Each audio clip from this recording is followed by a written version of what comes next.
lisan yafqahu qawli. Allahumma shalli ala sayyidina Muhammad wa ala sayyidina Muhammad. Alhamdulillah, pada siang hari ini kita bertemu kembali dalam mata pelajaran PKN. Ya, sebelum pelajaran dimulai, alangkah baiknya kita berdoa. Silakan untuk KN pimpin doa. Dipersilakan.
Untuk lanjut pembelajaran, kita absen dulu untuk melihat siapa saja yang hadir di kelas ini. Pertama Ahmad Mujahkisah, lalu Ahmad Yani, Aisyah Leka Alicia, Alia, Angga, lalu Aulia Putri, Caca, Dia Aulia, Linda Maharani, Mario Anisti, Muhammad Ilyas, Muhammad Sabrudin, Muhammad Alfan, Muhammad Fikri Ramadan, Muhammad Angga Saputra. Mana? Pak. Lalu Muhammad Rizky Al-Farid, Muhammad Ramadhani, Munajat, Muspita Sari, Rizky Alam, ada Syaril Sofianti, Siti Ahmad Nuja, Wafik, Widya Sari, Yofi Unjila, dengan Linda, Utami, Neng Aprilia, Yang Fahri, Guntur Eka, Rivaldo di Rivalina. Baik, ada beberapa teman kita yang tidak hadir. Oke, baik. Pada hari ini kita akan membahas sebuah materi yang memang sangat penting untuk kita tentang tugas dan fungsi wewenang lembaga negara Republik Indonesia, yaitu ada legislatif, eksekutif, yudikatif maupun nanti ada yang independen. Dalam materi fungsi dan wewenang lembaga-lembaga negara, yaitu kepada dasar yang pertama menghargai nilai-nilai terkait fungsinya lembaga-lembaga negara menurut Undang-Undang 1945, lalu mendukung perilaku peduli terhadap nilai-nilai terkait fungsi lembaga-lembaga negara, dan mengetahui kewenangan tugas lembaga-lembaga negara yang ada di Indonesia menurut Undang-Undang 1945.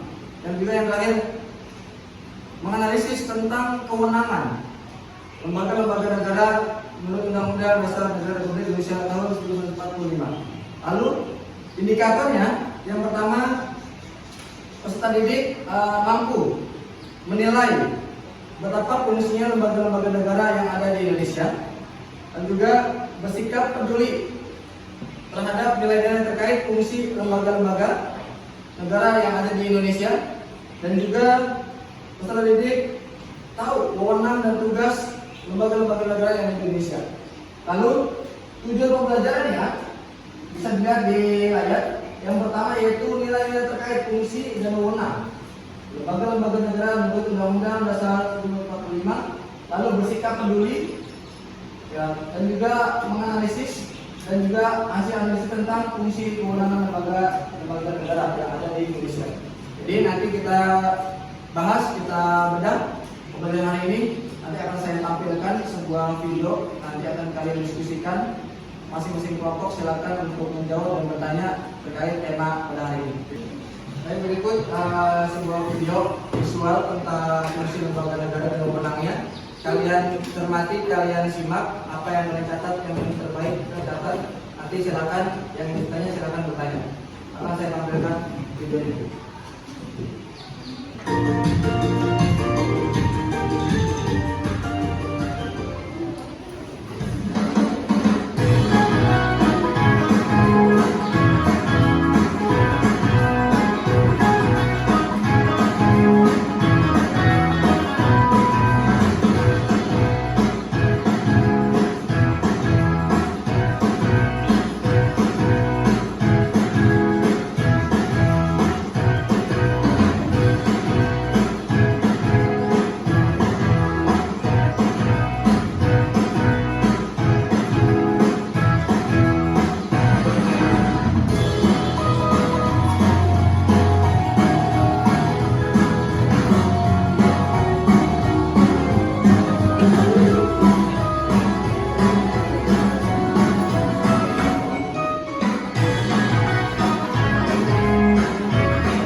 setelah tadi sudah kita nonton video bersama-sama, silakan bagi kelompok-kelompok yang ingin bertanya, kelompok lain dipersilakan. Mungkin dari kelompok siapa dulu?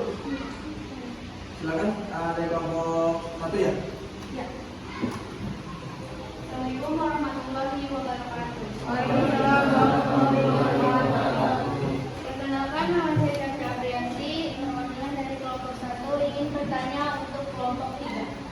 Apa yang dimaksud dengan lembaga negara dan apa saja yang termasuk sebagai lembaga negara Indonesia menurut Undang-Undang 1945? Baik, terima kasih. Assalamualaikum warahmatullahi wabarakatuh. Terima kasih banyak atas pertanyaannya. Silakan kelompok 3 kalau ingin mau menjawab langsung dipersilakan. Assalamualaikum warahmatullahi wabarakatuh. Perkenalkan, nama saya Olga Edina, saya perwakilan dari kelompok 3 ingin menjawab pertanyaan dari kelompok 1. Lembaga negara merupakan organisasi pemerintahan yang menjalankan fungsi-fungsi kenegaraan. Lembaga negara dapat dibentuk oleh konstitusi, undang-undang atau peraturan perundang-undangan yang berbeda. Lembaga negara berkedudukan di pusat pemerintahan dan dapat turun di daerah.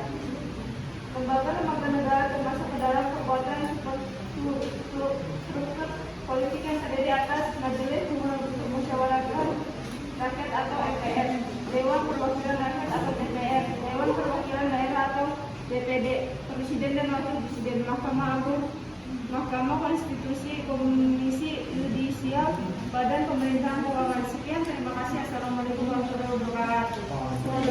Oke, kita kasih aplaus dulu. Baik, selanjutnya barangkali ada yang mau bertanya lagi untuk kelompok lain. Silakan. Dari kelompok mana? Sebutkan nama kelompoknya dan nama pribadi. Assalamualaikum warahmatullahi wabarakatuh. Perkenalkan, nama saya Muhammad Irfan Fadila, perwakilan dari kelompok 4. Ingin bertanya kepada kelompok 2. 1. Apa wewenang dari MPR sebagai lembaga negara Indonesia? Dan yang kedua, apa wewenang dari Presiden sebagai lembaga negara Indonesia? Sekian. Wassalamualaikum warahmatullahi wabarakatuh. Berarti dari kelompok berapa? Kelompok 4 bertanya kepada kelompok 2. Silakan kelompok 2 mau menjawab langsung atau nanti? Assalamualaikum warahmatullahi wabarakatuh. Memperkenalkan, nama saya Guntur Eka dari perwakilan kelompok 2 ingin menjawab pertanyaan kelompok 4. Tugas dan wewenang dari MPR sebagai lembaga negara yaitu berwenang untuk mengubah dan menetapkan undang-undang dasar. Selain itu, MPR juga memiliki wewenang untuk melantik presiden dan wakil presiden serta bisa memberhentikan keduanya pada masa jabatannya. Hal tersebut telah diatur dalam Undang-Undang Dasar 1945 Pasal 3 Ayat 1, Ayat 2 dan Ayat 3. 2. Wewenang, kewajiban dan kedudukan: memegang kekuasaan pemerintahan menurut Undang-Undang Dasar, memegang kekuasaan yang tertinggi atas angkatan darat, angkatan laut, dan angkatan udara, mengajukan rancangan undang-undang dasar kepada Dewan Perwakilan Rakyat. Sekian dari saya. Assalamualaikum warahmatullahi wabarakatuh.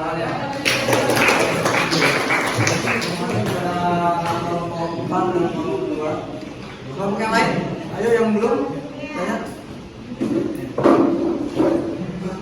Assalamualaikum warahmatullahi wabarakatuh. Perkenalkan, nama saya Melinda, perwakilan dari kelompok 5 ingin ngasih pertanyaan untuk kelompok 6. Pertanyaan pertama, proses pemberhentian presiden menurut pasal 7D 1 UUD Negara Republik Indonesia tahun 1945 adalah: 2. Apa yang dihasilkan dari sistem politik? Sekian pertanyaan dari saya. Wassalamualaikum warahmatullahi wabarakatuh. Untuk kelompok 6 mau langsung jawab atau diskusi dulu? Jawab. Silakan. Perkenalkan, saya perwakilan dari kelompok 6 ingin menjawab pertanyaan kelompok 5. Mekanisme pemberhentian presiden diatur dalam pasal 7B Undang-Undang Dasar Negara Republik Indonesia tahun 1945.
politik menghasilkan output berupa kebijakan-kebijakan negara yang bersifat mengikat kepada seluruh masyarakat negara tersebut.